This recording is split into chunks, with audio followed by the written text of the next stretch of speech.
को भी आप ज़बानी याद किए थे और लोगों पर जब ज़रूरत पड़ती थी आप तुरंत बोल देते थे। तो महाविद्यालय में आपने अध्ययन किया था, उसके बाद आप अभी प्रधानाचार्य हैं और अवधि में बड़ा मधुर बोलते हैं। तो हम सबका सुनने का मन है। आदरणीय डॉक्टर सुशील तिवारी जी, आपका अवधि पाठशाला की ओर से बहुत-बहुत हार्दिक धन्यवाद और आभार। और इसके साथ-साथ आभार इसलिए कि आपकी उपस्थिति अनिवार्य हो रही है और निवेदन ये है कि आपने हमारी स्वीकृति को ग्रहण किया कि भाई इस कार्यक्रम में बोलना है। और आप तो एक दिन और पहले भी बोल चुके हैं इस संदर्भ में, अवधि पाठशाला के संदर्भ में। तो बड़ा मन है, आपका बहुत-बहुत अभिनंदन है, स्वागत है कि आप कुछ उद्बोधन करें। आदरणीय डॉक्टर सुशील तिवारी जी, हम सबका सुनने का मन है आपका। बहुत बहुत धन्यवाद आदरणीय पांडे जी का। भैया आवाजिया सुनातिया है? हाँ भैया आवतिया है। आवतिया है ना? हाँ आवतिया है भैया अवधि परिवार में जे के उपस्थित हैं सबके बारंबार वंदन है, अभिनंदन है, स्वागत है। विशेष कई के जौन आपके आदेश रहन शुद्धम लिखत स्वच्छम लिखत, तो वह पे थोड़ा सा बताई के फिर हम अवधि पे आई। जी जी। सबसे पहले तो आज के कार्यक्रम के जी अध्यक्षता करता हैं बड़े भैया प्रोफेसर नीलिम त्रिपाठी जी। ऐसे गुरुजन के श्री चरणन में हमारे कोटिशाह नमन बा कि आज उनके सानिध्य प्राप्त होता है। साथ है मुख्य अतिथि रूप में जो हमारे बीच में आबे नहीं बाटन, लेकिन कुछ क्षण बाद आई गई हैं, ऐसे पद्माकर मिश्र जी जो कि सहायक शिक्षा निदेशक हैं नैनीताल में, उन्हों को स्वागत है। साथ में विशिष्ट अतिथि रूप में जिनके अब ही हम सब अभिभाषण सुनिन, डॉक्टर मधुकराचार्य जी, बहुत बढ़िया उद्बोधन आपके, आपने बहुत सारी जानकारी हम लोगों ने बताई, आपके बारंबार वंदना है। विशिष्ट वक्ता के रूप में हमारे अनुज और जन्मभूमि के हमारे साथी डॉक्टर विनय कुमार तिवारी, जेका तो हम अभिनव पाणिनि के पदवी से विभूषित करी थी और व्याकरण के मर्मज्ञ हैं, आपके बारंबार वंदन है, स्नेह राहत है।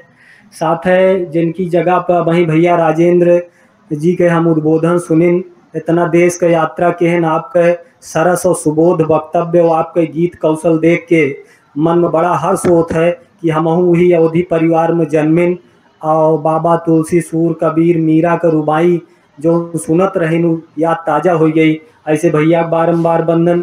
साथ है जकरे संयोजन में हम सबको बोले का अवसर मिला बा, ऐसे हमारे अनुज और देश विदेश में जे नाम करत बाटन, जकरे साथ लगभग 7-8 साल हम सब अध्ययन के बिताएन। ऐसे हमारे अनुज डॉक्टर अखिलेश पांडे, दुलरुआ भैया, साथ है शैलेंद्र भैया, दोनों लोगों के कोट कोट बधाई बा कि हम को बोले का अवसर देहन।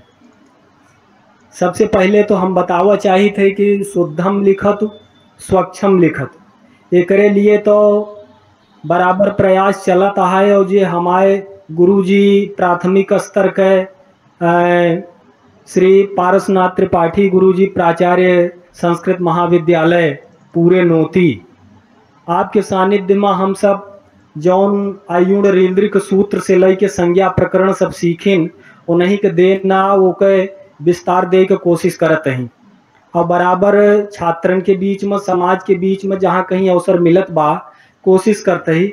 एक अभिलाषा रहत है अखिलेश भैया की छात्र संख्या न रही तो कैसे हम अपनी बात का दूर दूर पहुँचाओ। सबसे जरूरी बा कौनो भाषा का जन भाषा बनावे के लिए ओके विद्यार्थी हों, ओके संख्या हो, क्योंकि संख्या बल महत्वपूर्ण बा और तबई संभव बा जो हम अपनी बात का प्रभावी ढंग से जनमानस के मानस पटल में उतारी सकी।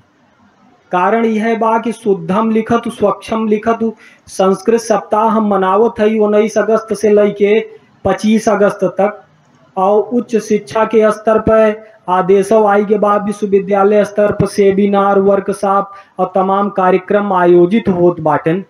और केवल ऑनलाइन माध्यम से होत बात, जमीनी हो पावता है कि नहीं हो पावता है, कितना लोगन के बीच पहुंचता है, यह जरूरी है देखब।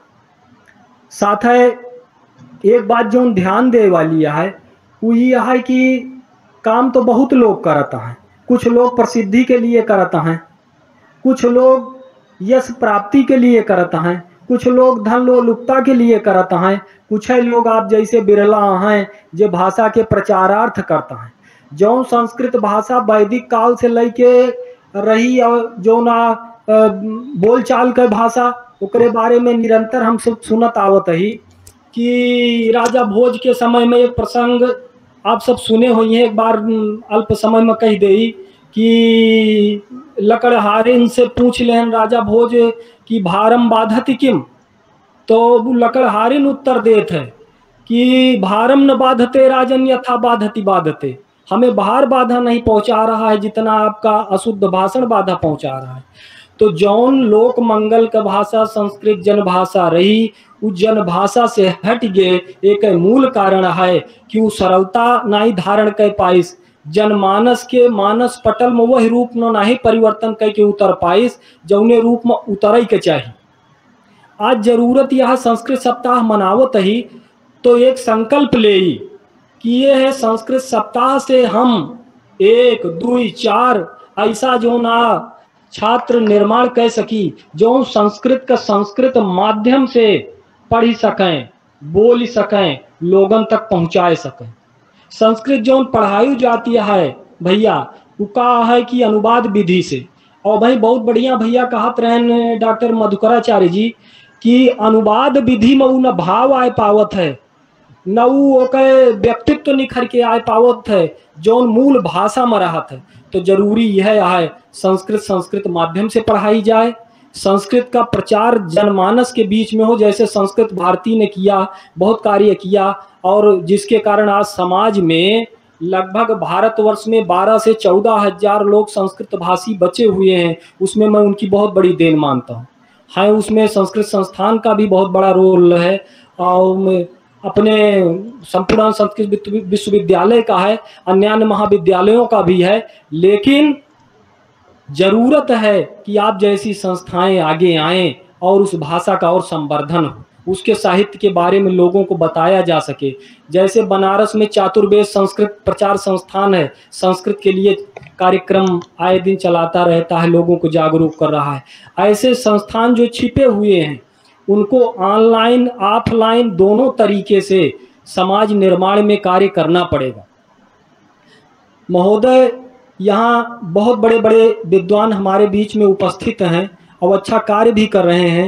एक आज इस अवसर पर हम निवेदन करना चाहेंगे कि अभी तो ये ऑनलाइन चल रहा है, कोई ऑफलाइन की भी एक ऐसी रूपरेखा बने जिसमें हम आप चर्चा करें, कैसे पत्र पत्रिकाओं का संपादन अपनी अवधि में हो, कैसे अवधि के जो हमारे उदीयमान लेखक हैं उन उदीयमान लेखकों को मंच प्रदान किया जा सके, साहित्य संवर्धन के लिए, काव्य संवर्धन के लिए, साहित्यिक सौष्ठव के लिए और उनकी चहुमुखी प्रतिभा के विस्तार के लिए भी हमें आपको कार्य करना है। तो ऑफलाइन माध्यम में भी कुछ हमें नवाचार करना पड़ेगा, उसके लिए भी हमें आपको अपना एक विजन तैयार करना पड़ेगा, और वो तैयार करके एक गोष्ठी के माध्यम से हम लोग उसकी रूपरेखा तैयार करेंगे।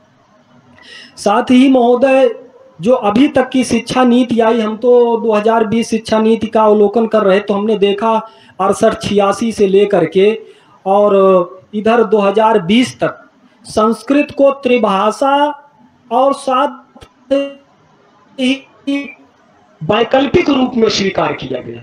जब विकल्प हो जाता है तो होड़ और दौड़ में कहीं ना कहीं जो एक बार पिछड़ गया वो पिछड़ता जाता है। तो उस पिछड़े हुए को अगड़ा बनाने के लिए हमें आपको कमर कस के आगे आना पड़ेगा, तभी हम उसे पुनः उस संवर्धन की ओर ले जा पाएंगे। महोदय, जहां तक अवधि की बात है, अभी आदरणीय भैया अखिलेश जी कह रहे थे, तो अवधि में बाबा तुलसी से अगर हम भक्ति काल से उठाएं तो उस समय तो मुस्लिम आक्रांताओं के द्वारा यहाँ के साहित्य नष्ट किए जा रहे थे। जो संबल हुआ वो साहित्य ही संबल हुआ, लोगों के मन में आशा और विश्वास का जो संचार हुआ वो अवधि के उसी मानस ने ही लोगों के मानस में ऐसा दृढ़ संबल बनाया, जिसके कारण आतताइयों और अत्याचारियों के खिलाफ भारत का जनमानस खड़ा हो सका और उसके अंदर ये भावना जगी, नहीं प्रभु